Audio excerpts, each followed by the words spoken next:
আজকে আমরা break down করবো এই রিমোট কন্ট্রোল গাড়িটি বানানোর সম্পূর্ণ প্রসেস। আপনাদের সঙ্গে শেয়ার করব সকল প্রয়োজনীয় রিসোর্স এবং দেখাবো কিভাবে খুব সহজেই আপনারাও এমন একটি গাড়ি তৈরি করতে পারেন। তো নড়ে চড়ে বসুন, আর লেটস গো। প্রথমে যে কোনো জায়গা থেকে প্রজেক্টের জন্য সকল কম্পোনেন্ট গুলো কালেক্ট করে ফেলবেন। দরকার হবে 4টা হলুদ রঙের হুইল, দরকার হবে 4টা হলুদ রঙের গিয়ার মোটর, একটা ESP32, 3টা ব্যাটারি এবং 3টা ব্যাটারি কেস, সাথে একটা PVC শীট লাগবে চ্যাসিস বানানোর জন্য, আর কিছু জাম্পার ওয়্যার নিয়ে নেবেন কানেকশনের জন্য। প্রজেক্টের সকল কম্পোনেন্টের লিস্ট এবং সকল আনুষঙ্গিক দরকারি জিনিসপত্র নিচে দেওয়া আছে। এরপর তৈরি করে নেবেন একটা ডিজাইন আপনার মাথার মধ্যে, আপনার খাতায় অথবা যে কোনো জায়গায়, অর্থাৎ আপনি আপনার গাড়িটাকে যেভাবে দেখতে যাচ্ছেন ঠিক সেভাবে একটা ডিজাইন তৈরি করে নেবেন। এরপর সেই ডিজাইন অনুসারে PVC শীটটা কাটা শুরু করবেন। প্রথমে PVC শীট দিয়ে চ্যাসিস বানাবেন, অর্থাৎ যার উপর সকল কম্পোনেন্ট বসবে সেটা বানাবেন। PVC শীটের উপর সঠিক মাপ মতো দাগ নিয়ে নেবেন, দেন ইন্ডিকেটর দিয়ে সঠিক মাপে কেটে নেবেন। এটা সম্পূর্ণ আপনার প্রেফারেন্সের উপর, আপনি আপনার গাড়িটাকে কেমন দেখতে চাচ্ছেন তেমন ডিজাইন করে বানাবেন। এখন আপনার গিয়ার মোটরটা নেবেন, এর সঙ্গে তারগুলোকে সোল্ডারিং করতে হবে। আপনি সোল্ডারিং করতেও পারেন অথবা যে কোনোভাবে এর সাথে স্টেবল একটা কানেকশন দিতে পারেন, কানেকশন দিলেই হবে। আমার কাছে যেহেতু সোল্ডারিং আয়রন আছে তাই আমি সোল্ডারিং করে নিচ্ছি। সঠিকভাবে কানেকশন কমপ্লিট হলে এবার আপনার মোটরগুলোকে চ্যাসিসের উপর ভালোভাবে প্লেস করতে হবে। প্লেস করার জন্য আমি গ্লু গানের সহায়তা নিচ্ছি। আপনি যে কোনো গ্লু এর সহায়তা নিতে পারেন অথবা যে কোনো কিছু দিয়ে এখানে ভালোভাবে আটকে দিতে পারেন। তবে মেক শিওর করবেন 4টা মোটর যেন খুব ভালোভাবে আটকে যায়, কারণ এখানেই সব লোড করবে। তারপর খুব সাবধানে 4টা মোটরের সাথে 4টা চাকা লাগিয়ে নেবেন। চাকা লাগানো কমপ্লিট হলে গাড়িটাকে উল্টে দিবেন। এটাই হচ্ছে আমাদের উপরের পাশ। এখন আসবে আমাদের সবচেয়ে গুরুত্বপূর্ণ কাজ, কানেকশন।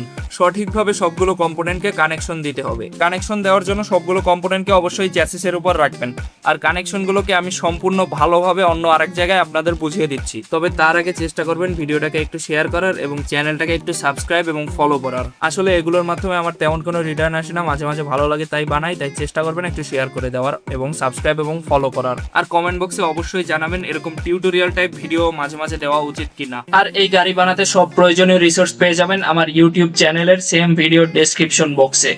ইউটিউবে রেজওয়ান লিখে সার্চ করলেই পেয়ে যাবেন আমার ইউটিউব চ্যানেল। সেখান থেকে একই ভিডিও ডেসক্রিপশন বক্স সার্চ করলেই পেয়ে যাবেন সকল প্রয়োজনীয় রিসোর্সের লিংক।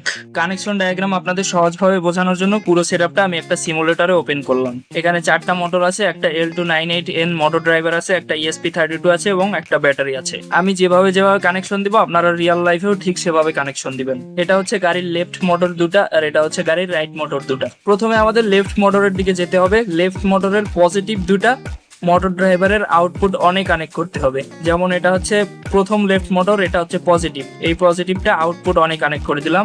দ্বিতীয় যে পজিটিভটা আছে লেফট মোটরের, সেটাও আউটপুট অনে কানেক্ট করে দিলাম। এবার আবার একইভাবে লেফট মোটরের নেগেটিভ দুইটা পিন মোটর ড্রাইভারের আউটপুট 2তে কানেক্ট করতে হবে। আমরা প্রথম নেগেটিভটা আউটপুট 2তে কানেক্ট করলাম, দ্বিতীয় নেগেটিভটাও আউটপুট 2তে কানেক্ট করে দিলাম। মোটামুটি লেফট মোটরের কানেকশন এরকমই। একইভাবে রাইট মোটরের পজিটিভ দুইটা আউটপুট 3তে এবং নেগেটিভ দুইটা আউটপুট 4এ কানেক্ট করতে হবে।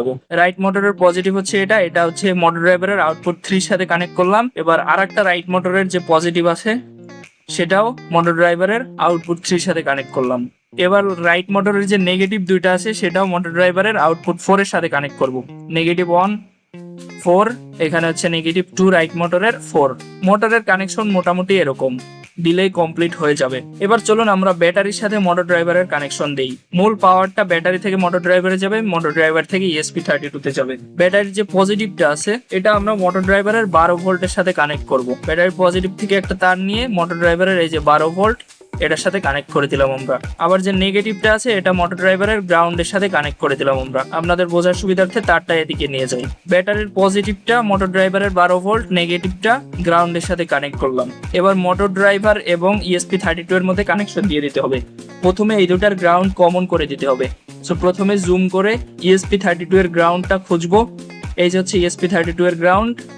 ESP32 এর গ্রাউন্ডটা মোটর ড্রাইভারের গ্রাউন্ডের সাথে কানেক্ট করে কমন করে দিতে হবে এই দুটা। এবার আবার ESP32 তে যেতে হবে এবং এখানে VIN নামক একটা পিন আছে সেটা খুঁজতে হবে। এই যে হচ্ছে ESP এর VIN, এখান থেকে একটা কানেকশন মোটর ড্রাইভারের 5 ভোল্টে দিতে হবে। তাহলে কি হবে, প্রথমে ব্যাটারি থেকে মোটর ড্রাইভারে পাওয়ার পেয়েছে, তারপর মোটর ড্রাইভারের 5 ভোল্ট থেকে ESP32টাও পাওয়ার পাবে। এটা হচ্ছে আমাদের মোটামুটি কানেকশন, মোটর ড্রাইভারের কানেকশন গেল। এবার সবচেয়ে গুরুত্বপূর্ণ কাজ যেটা করতে হবে, আপনার মোটর ড্রাইভারে চলে যাবেন এবং এখানে দেখবেন কয়েকটা, বোঝার সুবিধার্থে এটা নিচে নামিয়ে দিলাম। এখন দেখতে পারবেন এখানে IN1 IN2 ইনপুট 4 এরকম পিন আছে এবং ইএনএ এবং ইএনবি নামে দুইটা পিন আছে। প্রথমে করবেন ইএনএ এবং ইএনবি দুইটাকে শর্ট করে দিবেন। এরকম ভাবে এই দুটাকে একটা জাম্পার ওয়্যার দিয়ে ফিমেল টু ফিমেল দিয়ে শর্ট করে দিবেন, অথবা আপনার মোটর ড্রাইভার যদি নতুন হয় তাহলে এটা একটা ক্যাপের মতো দিয়ে শর্ট করা থাকে, সেটা খুলবেন না, ওরকমই রাখবেন। একইভাবে ইএনএ কেও শর্ট করে দিবেন। এবার আমাদের সবচেয়ে গুরুত্বপূর্ণ কানেকশন দিতে হবে ইএসপি এবং মোটর ড্রাইভারের কানেকশন, যেটা চাকাটাকে মূলত কন্ট্রোল করবে। প্রথমে ইএসপি 32 তে চলে যাবেন। আপনার এখানে ডিজিটাল থাকবে অথবা জিপিআইও লেখা থাকবে। তো প্রথমে 25 নাম্বার পিন খুঁজে বের করবেন, ডিজিটাল 25 বা জিপিআইও 25 খুঁজে বের করবেন। এটা যে ইনপুট অনের সাথে কানেকশন দিয়ে দিবেন। এবার 26 নাম্বার খুঁজে বের করবেন, ডিজিটাল 26। একইভাবে মোটর ড্রাইভারের আইএন 2 তে কানেক্ট করে দিবেন। এবার 32 এবং 33 নাম্বার পিন খুঁজে বের করবেন, জিপিআইও বা ডিজিটাল 32 কানেক্ট করে দিবেন আইএন 3 এর সঙ্গে এবং ডিজিটাল 33 কানেক্ট করে দিবেন আইএন 4 এর সঙ্গে। তাহলেই মোটামুটি আপনার গাড়ির সকল কানেকশন ডান। এন্ড প্রত্যেকটা কানেকশন খুবই খেয়াল করে ঠিকভাবে দিবেন। আমি এই ডায়াগ্রামটা কোথাও দিয়ে দেওয়ার চেষ্টা করব। আর সবচেয়ে গুরুত্বপূর্ণ যে বিষয়টা বলেছি, এই দুটো অবশ্যই শর্ট করবেন, না হলে আপনার গাড়ি চলবে না। কানেকশন ঠিকঠাক দেওয়ার পর এবার কোড আপলোড করতে হবে। কোড আপলোড করার আগে আপনার গাড়ির উপরের কভারটা একটু ঠিকঠাকভাবে করে নেবেন, আপনার পছন্দ মতো করে নেবেন, এটা সম্পূর্ণ সৌন্দর্য বর্ধনের জন্য। এবার আমাদের কোড আপলোড করে ফেলতে হবে। কোড আপলোড করার জন্য ব্যাটারি দিয়ে কানেকশন দিয়ে দেবেন আগে, তারপর ইএসপি 32 এর সাথে কেবল দিয়ে ল্যাপটপ কানেক্ট করে নেবেন। আপনাদের যাদের কাছে ল্যাপটপ নেই, ফোন দিয়েও কোড আপলোড করা যায়, সেটা নিয়ে আমার একটা শর্ট ভিডিও আছে, চাইলে দেখতে পারেন। ইউটিউবের ভিডিও ডেসক্রিপশনে দেওয়া লিঙ্ক থেকে চলে আসবেন এখান থেকে চলে যাবেন rctrack.ino এর ভেতরে, তাহলেই দেখতে পারবেন এখানে সম্পূর্ণ কোড দেওয়া আছে। এখান থেকে সম্পূর্ণ কোডটা কপি করে নেবেন, তারপর ওপেন করে নেবেন আরডুইনো আইডি। আমি ধরে নিচ্ছি আপনার আইডি ইএসপি 32 এর জন্য সম্পূর্ণ সেটআপ দেওয়া আছে এবং আপনি সবকিছু করতে পারেন। যদি সেটআপ দেওয়া না থাকে এবং না করতে পারেন তাহলে আমাকে জানাতে পারেন, আমি ছোট্ট আরেকটা টিউটোরিয়াল দিয়ে দেবো। যাই হোক, এখানে এসে সম্পূর্ণ কোডটা পেস্ট করে দিবেন। পেস্ট করে দিলেই হবে, আর কোনো কিছু চেঞ্জ করতে হবে না। আর আপনাদের যদি কোডটা বোঝার ইন্টারেস্ট থাকে তাহলেও আমাকে জানাতে পারেন, তাহলে সেটা নিয়েও আমি ভিডিও বানাতে পারি। কোডটা পেস্ট করে দেওয়ার পর আপলোড বাটনে ক্লিক করে আপলোড করে দিবেন, তাহলে মোটামুটি আপনার কাজকর্ম কমপ্লিট। এখন সব কানেকশন খুলে ফেলবেন, তারপর আপনার পছন্দ মতো একদম ট্রাকের একটা এনক্লোজার বানিয়ে নেবেন। চারপাশে পিভিসি বোর্ড দিয়ে আপনি যেভাবে চান সেভাবে করে একটা ডিজাইন তৈরি করে নেবেন। অবশেষে আমাদের গাড়ি সম্পূর্ণ রেডি। এখন এটাকে টেস্ট করে দেখা যাক। আপনি হয়তো ভাবছেন এই গাড়ির রিমোট কই, কিভাবে আমরা কন্ট্রোল করব। এই জিনিস যদি আপনি ভেবে থাকেন তাহলে শুনে নিন, রিমোট আছে আপনার ফোনের ভিতরে।